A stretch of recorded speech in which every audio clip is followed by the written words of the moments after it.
మేడిగడ్డ మేడిపండే అనేది కూడా చూడవచ్చు. బీఆర్ఎస్ ప్రభుత్వము మేడిగడ్డ కాళేశ్వరం ప్రాజెక్టు ఎంతో కలల సహకారము, లక్షల ఎకరాలకు భూములకు నీరునిచ్చాము అంటూ గొప్పగా చెప్పుకున్నటువంటి కాళేశ్వరంలోని మేడిగడ్డ అదొక మేడిపండు లాగానే మారింది. పైన మేడిపండులాగా చూడటానికి ఎంతో అందంగా ఉన్నప్పటికీ లోపల మాత్రం మేడిపండుకున్నట్టుగానే పురుగులు ఉన్నాయనే భావనతోటి చెప్తా ఉన్నారు. అది అవినీతి మయంగా మారింది అంటూ తేల్చి చెప్పడం జరిగింది. దానికి సంబంధించినటువంటి అప్డేట్ ఒకటి చూద్దాం.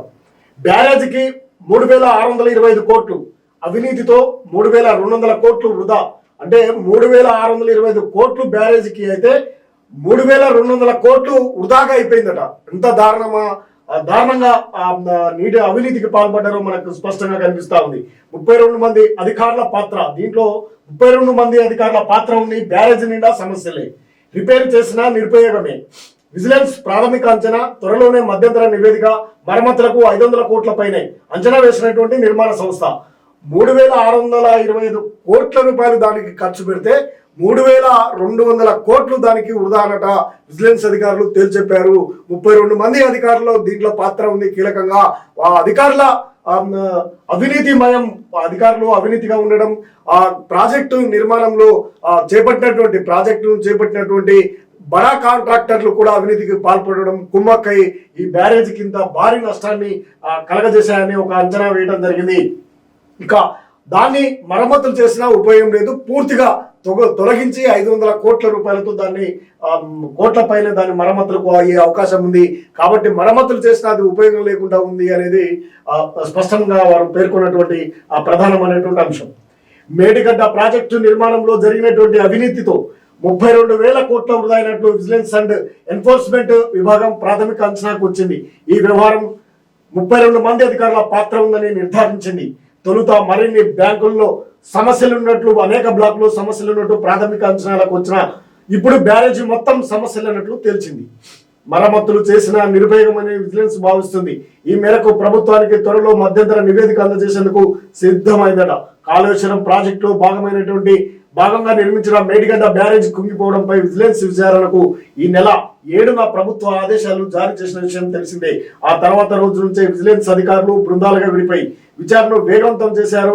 ఈ నెల 9న రాష్ట్ర వ్యాప్తంగా 10 ప్రాంతాల్లో సోదాలు చేపట్టారు. 45 కేటగిరీల్లో సమాచారాన్ని నీటిపారుదల శాఖ అధికారుల నుంచి సేకరించారు. హైదరాబాద్ లో ప్రధానంగా ఈఎన్సీ జనరల్ నేతృత్వంలోని ప్రాజెక్ట్ అండ్ మానిటరింగ్ ఎంవి విభాగంలో, నీటిపారుదల శాఖలోని central design organizing CDO hydrology విభాగాల్లో సోదాలు చేసి కాళేశ్వరంతో పాటు ముడిపడి ఉన్నటువంటి ఫైళ్లను మొత్తం కూడా స్వాధీనం చేసుకున్న సంగతి మనకు తెలిసిందే. ఇటువంటి దశల్లో వారు విచారణ జరిపి అక్కడ ఉన్నటువంటి ఫైళ్లు, అక్కడ ఉన్నటువంటి నిర్మాణం స్థితిగతులు, మేడిగడ్డ ప్రాజెక్టు కూలడానికి ప్రధానమైనటువంటి కారణాలు, వీటన్నిటిపైన విజిలెన్స్ అధికారులు పూర్తిగా దర్యాప్తు చేయడం జరిగింది.